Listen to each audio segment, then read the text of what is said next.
ERCOT's outgoing CEO back in the hot seat, this time in front of Congress. A House Committee on Energy and Commerce wanting answers about February's power grid failures during the winter storm. At least 57 people died. Alex Rozier has the latest.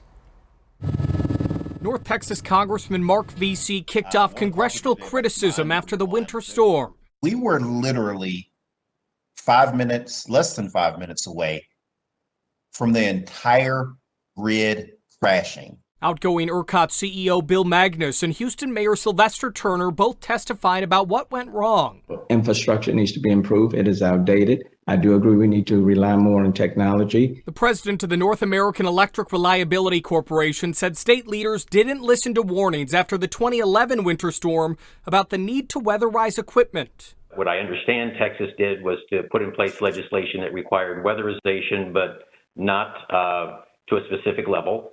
And it was not a aggressively enforced standard. And when equipment froze up and power outages continued, the outgoing ERCOT CEO said public communication fell short. There was a strong need to get a public safety communication out very, very broadly to Texans to understand that this could go on for a while, to have some sort of whether Amber Alert or other, broad notification when this becomes a public safety issue. On Wednesday, disagreements continued over renewable and fossil fuel energy. You cannot blame this on renewables. You absolutely cannot. That's a false issue. While some in Congress think Texas needs no help from Washington, D.C. Texans can and will solve the problem within its borders. In Dallas, I'm Alex Rozier.